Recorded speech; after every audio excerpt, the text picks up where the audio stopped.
Hello, everybody. Thank you so much for joining us. I am Jen. This is Adarian. This is the Let Me Introduce You podcast. Today, we are talking about something that is going to be spectacular. We're talking about why you can't measure foot strength, arch strength, and toe strength for function and performance. So should we call this let me introduce you to how not to measure? Let me introduce you to how not to measure. I like that. That's exactly what we should do. So here's just one of the posts where this kind of, I think, idea percolated from.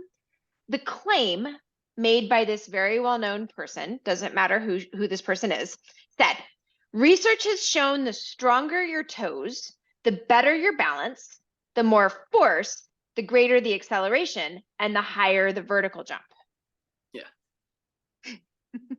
Yeah. Yeah.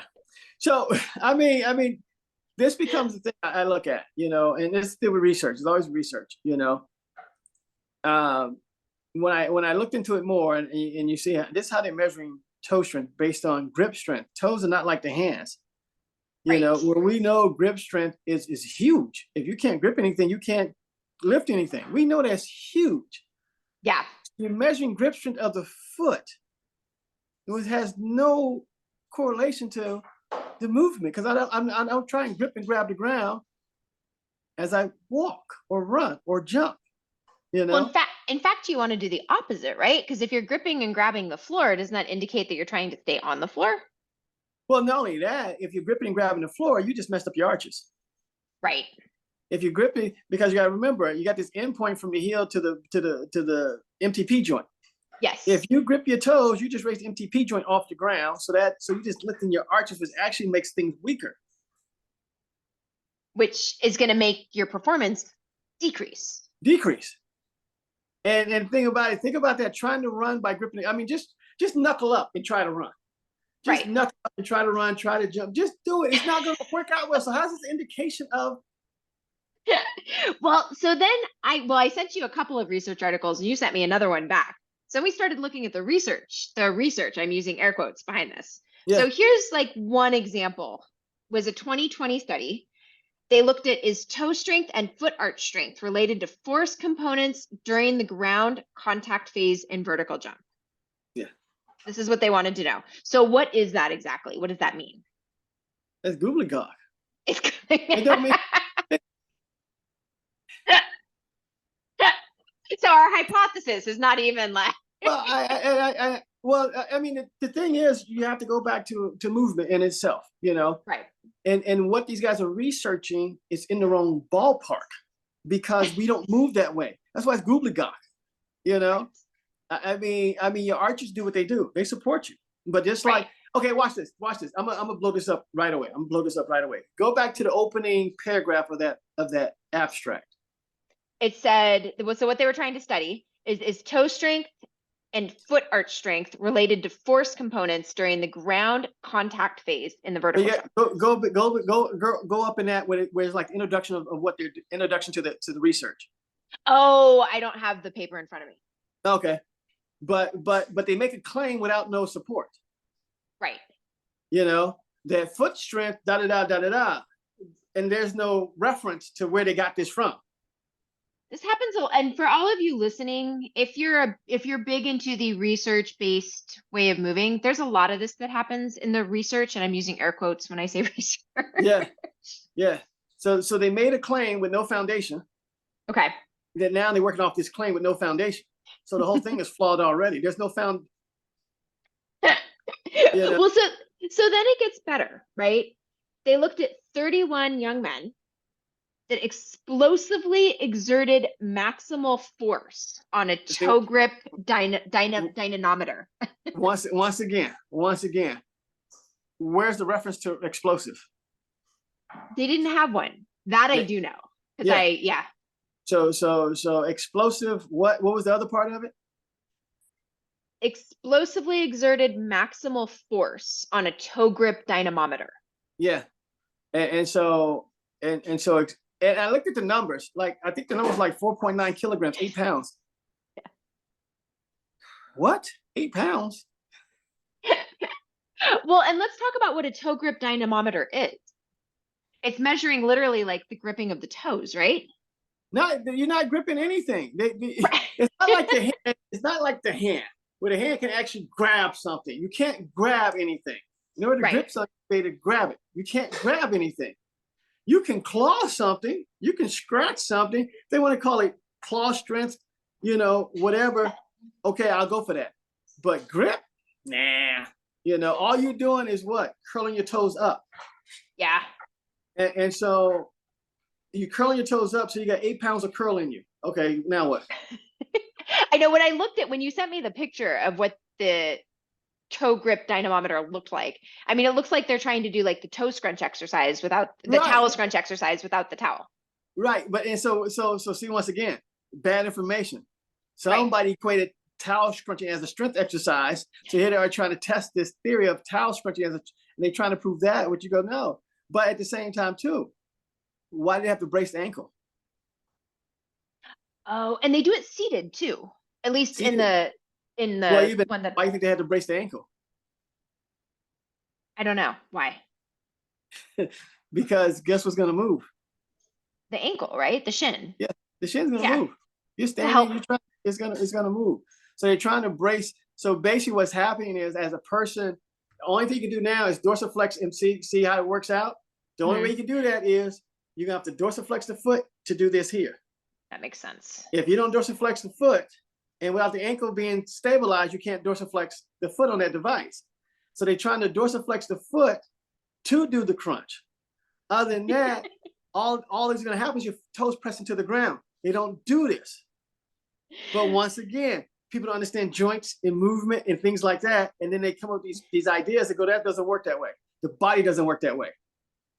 Exactly. Well, and then it got better.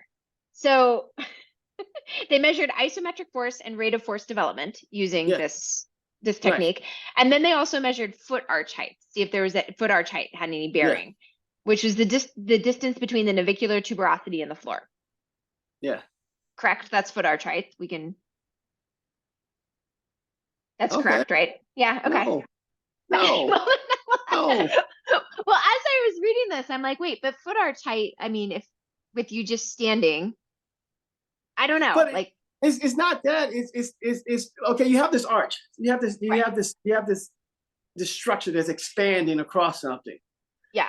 I'm gonna pick one spot and measure. That is right. I'm gonna. It's like, yeah, no, that doesn't work like that. And they didn't. And foot arch strength did not correlate with vertical jump performance. Oh, but once again, what is that? What is foot arch strength? Yeah. How do you measure the strength of an arch? Well, they're never clear and like. Never sorry, clear. foot arch height is what they were saying. Foot arch height. Okay, yeah, foot arch height. Yeah. But they said something about strength in there, and they said something about strength in there as in the height. Yeah. Yeah. Which again doesn't. Yeah. Yeah. So they are simplifying things with gobbledygook. Well, and then they simplified it even further. So again, we're trying to like take this research, right? The goal behind research is to be able to translate it and use it in some sort of practical way, right? Like seems like why one would do research. So they used 3 jumps to measure vertical jump performance without any arms. Yeah. They used a counter movement jump, a squat jump, and a rebound jump. Yeah. But how often does anybody jump without their arms? Well, once again, they're trying to isolate something, Right. But most of the time people are going to use the arm, most of the time too, you got to look at these movements. That's rarity. The way they measure is a rarity in the whole movement situation. Yeah. Most of the time people are jumping, there's movement coming. They just don't squat down and jump. Right. Even in a situation where they may do that, they pull the feet off the floor first, and then they go down into it, but or they weight shift. Something's happening, when they jump and everything.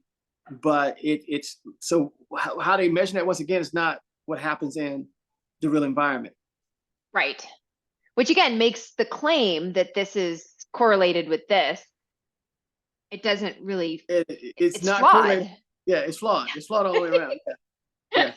Yeah, and And what they found was maximal isometric force and rate of force development of toe flexor strength, positively correlated to vertical jump height. Again, in this very specific condition.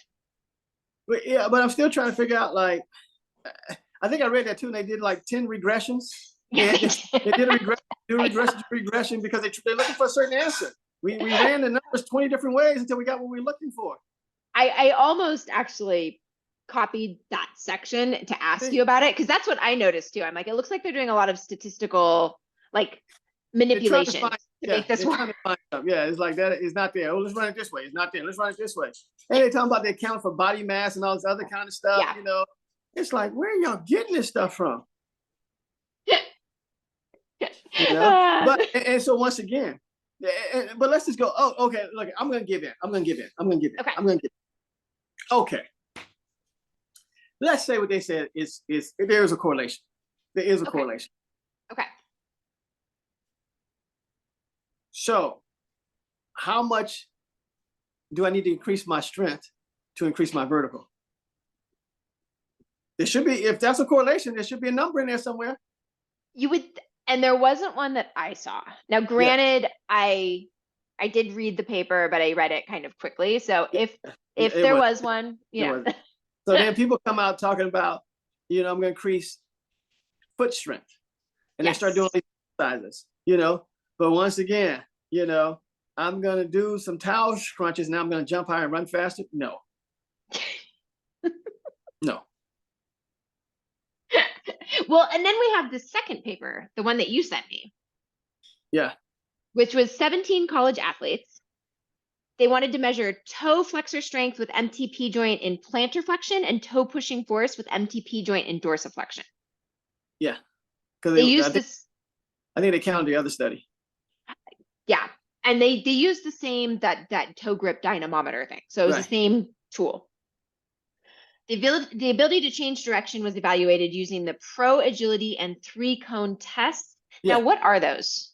Those are standard tests, like standard agility tests. You know, 3-cone. You know, you run and stop, change directions. Okay, so you know, but that's what they call them, 3-cone. There's a 3-cone test and there's a Pro Agility test. You know, you know, but it's a standard. They're pretty much standard agility testing type tests. Okay. So they were measuring that, and they were looking at change of direction deficits calculated by subtracting the sprint times from the Pro Agility and 3-cone times. Yeah, that's something they do now. It's once again, they make stuff up, you know, based on this, you should have done it this fast. Got it. Okay. So a significant correlation was found between toe pushing force and Pro Agility and the 3-cone test, but not with toe flexor strength. Okay. Now, other part too. Did you see the device for toe pushing? I did. It's like, no, it doesn't work like that. That's so you have this. So I'm looking at that like a gas pedal type device, you know? Right. And you go, yeah, no. Because, but once again, people are on the assumption that you push off your toes when you move about. You don't push off your toes when you move about.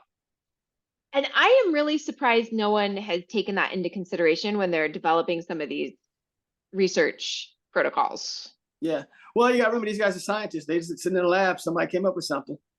Right. You know, they read, you know, like I said, they're influenced like the rest of us influence. They watch social media, to YouTube, whatever the case may be. They see the latest fitness class, you know, they see the latest PT person. They may have a PT friend, you know, and people say, yeah, you know, I got this client with weak toes. I wish there was a way to measure toe strength. And this guy goes, hey, I'm a scientist. Let me go figure out how to measure toe strength. And then see what it correlates to. See what it correlates to. It's going to correlate to something. I'm going to make it up. Yeah. Yeah. I saw the device and I was cracking up once again. I'm thinking like, no, that's not it. You know? Well, and one of the things I found what was interesting about all of this is neither of these things, toe pushing force or toe flexor strength, were correlated with sprinting times. So, yeah. Well, you know, the other thing too is you look at the device, the only thing they measure was the big toe. Right. People forget the big toe is not the same as the other 4 toes. Right. So if it's doing some work, the other 4 toes can't be doing it because their flexion point is different. Right. If the 4 toes are doing some work, you know, the big toe isn't doing some work because the flexion points are different, especially when seated. Mm-hmm. Which is, again, how they were measuring this stuff. Yeah. So you're not even close to the environment, to the event, to anything that you're going to be doing. And they're trying to say, hey, you might want to do these exercises, because this will come out with some exercise. Hey, you might want to do these exercises now.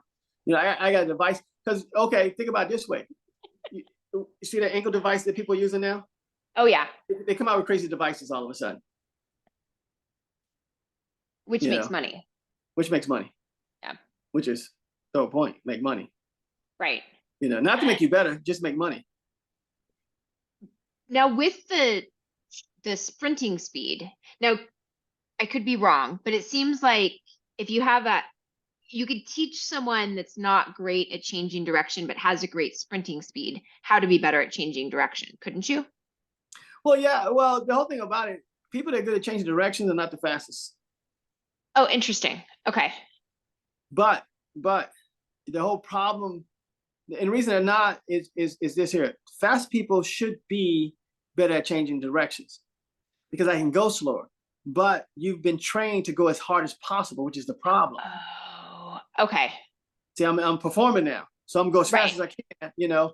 But the whole thing about it, if a fast person just throttled it back, because we've been talking about this potential to change. If a fast person just throttled it back some, they can go way faster, because I got a great potential to change again.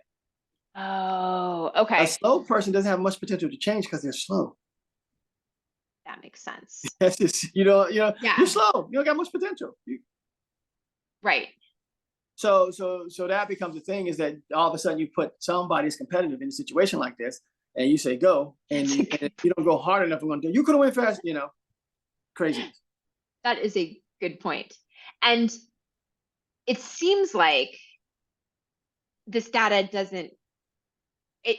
it doesn't influence anything. I mean, this isn't telling us anything new. It's not, Well, if that's the case, then you competing now. Think about it, you can compete with this. I'm going to increase my toe strength instead of doing squats. That's not going to go well. Not going to go well. I'm going to increase, instead of doing Nordics, I'm just going to do this toe flexor thing. It's not going well. And see what happens. Yeah. I mean, think about the influence now. You see all these muscle-bound people looking like they're athletic. Yeah. See how they trying to change the look of, they're trying to influence people about muscles. Hey, you can have all these muscles and be athletic. And it's like, why do I need the muscles? Can I just be athletic? Right. Because, I mean, generally speaking, the bodybuilder is going to be a lot slower than the person that's not the bodybuilder that sprints or is, Well, yes and no. You remember a long time ago, they had all-star, I forgot what it's called, but CBS used to have this, ABC or CBS used to have this competition between celebrities. Okay. And they did this different things, and Lou Ferrigno was on this thing, and he ran pretty well. He was, but Lou Ferrigno was probably a good athlete to start with before he started bodybuilding. Okay. So, but once again, he was probably already a good athlete before he started bodybuilding. Right. And so you get into that thing where people are trying to manufacture an athlete again, but it's how they trying to influence things again. So they saw all these muscle-bound people running, jumping, well, let's put you next to the real athlete and see how you hold up. The muscles don't assist you with that, Right. So, but we're getting past the point of looking, like I said, looking fit and trim is not where it's at anymore. Right. But they trying to sell like these muscles are functional. Muscles like, but like I said, so it's always about the influence, about how they trying to influence, us, So if it was true, if the studies are true, then instead of lifting heavy weights, I'm just going to do these toe scrunchy things, and I'm going to be faster. So I'm going to do that would be amazing. Somebody should totally do that study. Like I said, they should be glad I'm not a comedian, because I would do parodies so fast. I would Dave Chappelle him so fast, parody about.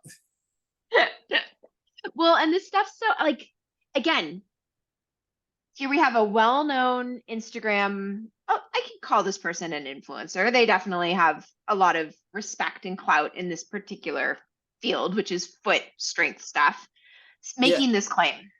Yeah. And I went through the comments, nobody questioned it. Yeah. No, but once again, come by my device. Right. Come by my toe spreader, come by my, Hmm. come by my foot strengthening device, come by my device, and you're gonna be a better athlete. No, Right. you're gonna become an athlete. That's the other. You're gonna become. If you're not an athlete, you'll be. And I was like I was telling somebody the other day. I said there are good players that are not very athletic, and there Yes. are athletic players. There are athletic players that are not very good players. Yes. Sometimes you get a combination of both of them. Good player, good athlete. Good Yep. athlete, good player. But a lot of times you get one or the other. Hmm.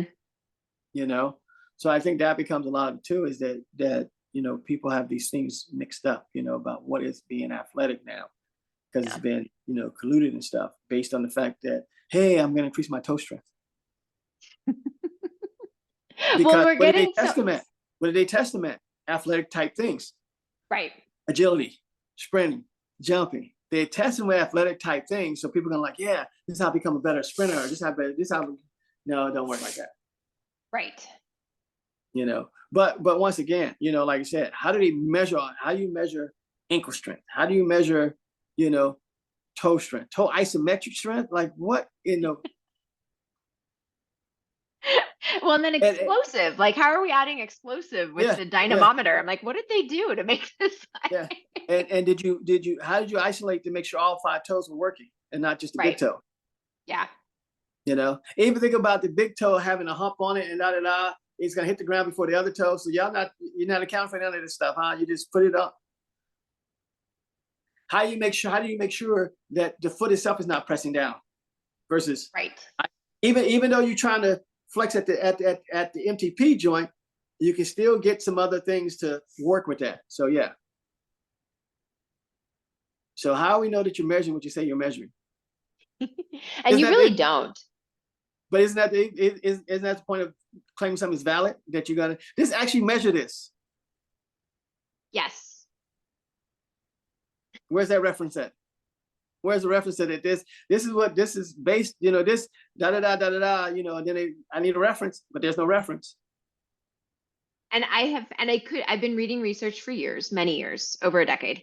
And I feel I could be wrong. Maybe It, it's just what I've been reading lately, but it seems like things are getting looser in terms of, like what's getting well, published and what's not. everybody needs content, Yeah. and you got everybody competing for content now. True. It's just a content race issue. Yeah. Whether it's good content, bad content, I just need content. So yeah, but that's a funny thing. Like I said, is that how they actually measuring? What made them come up with that as an indicator of strength, the ability to Right. flex your toes, or what? Hmm. Nobody takes punching power as grip strength. Hey, let me test your grip strength to tell you what your punching power is going to be. Right. So we just know if you're gonna lift heavy stuff, you need and the grip strength grows as you lift heavy stuff. It just becomes part of it. It totally does. I mean, yeah. So grip strength goes up, you can lift heavier stuff, but part of lifting heavy stuff, grip strength kind of goes with it automatically. Yeah. Right. So yeah, but yeah, that's like I said, I always wonder those things, like where did they get this from? They want to actually measure the strength of the big toe and say that's indicator of, but what do people say? You need to push off the big toe, push off the big toe. So let's measure the strength of this. Okay. So people that run 10 seconds, what's their big toe strength? People that run 11 seconds, what's their? People that jump 40 inches, what's their? People that jump 32, what's the indicator? Right. Because then I got something to work with. Well, that person, if you want a 40 inch vertical, you need 9 pounds of foot strength. Okay, cool. I got 2. Yeah. So now what I'm going to do to get the other 7? Okay, got it. I'm not going to work on jumping. I'm just going to work on this, and now I get my 40 inch vertical. Got it. Okay, cool. Oh, which is the funny part. Like, what happened to just doing the thing? You can't measure doing anything. You can't research just the thing. Yeah. Well, I mean, I'm all for supplemental stuff, but sometimes I feel like we've gotten a little too far out. Well, I'm reading today on quantum physics and all this kind of stuff, and they talk about how they can't make the math work because it can't make the math work. It doesn't exist. We got this idea, but the math's too hard. We can't make the math work. So because we can't make the math work, or the math's too hard to do, we're done with it. But in 10, 20 years from now, somebody may come along smart enough to make the math work. But right now they say, no, we can't we can't make the math work. Because we can't the math work. So I wish they would do that with this stuff over here. We can't make the math work. We don't know. We can't make the math work. So we're going to move on. Okay, cool. Exactly. So yeah, craziness. That was a short one today. That was a short one. We did it. We did it nice and quickly. You told me I had a set amount of time, and Darian gave me a time limit. We managed to make it happen. I'm good with time limits. That was a quick one. It's like, man, oh man. Okay, cool. Oh, got it. You know, but yeah. So that's all I got. I don't know how they come up with these measurements of this stuff. I don't know how they come up. And then, you know, and the population where they measure for is that population. It's not like they said we're gonna bring in, 10 people that they have 40-inch verticals. We're gonna bring in another 5 people with 30-inch verticals. We're gonna bring in another 10 people, and then we're gonna see what. Or even let's bring in some master athletes, because here we have all college age males. These studies were college age males, right? So what about like the 48-year-old who's still got a super solid vertical? Oh yeah, in males, it doesn't say anything about females. No females in these studies. This is all men. Yeah. Yep. Yeah. So there you go. Yeah. They did the one on children too, which means that population only works for children. That's not, like I said, that's the funny part. Like this the population they did it with, children in these grades. So this study only applies to these folks in these grades. Yes.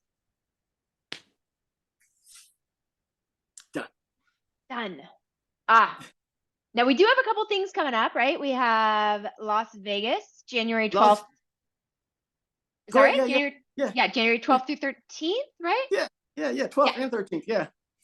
12th and 13th. So if you want to catch us live, we're very good live. I say this with a strong bias. So and we have 3 other people there in Vegas along with us. Total of, is it 3 people or 4 people? 3 people. 3 people. We're gonna have each of them. We're gonna have each of them on the podcast at some point. That's happening soon. Yeah. I mean, Matt's been putting out some cool stuff. Don, Chris, they all put out cool stuff. It's crazy what they do and everything. So I'm super excited. And then we have Amsterdam coming up. We have Amsterdam coming up in April. Yes. And we have someone else joining us there too. So that so you get a variety of talkers. And then we have book club.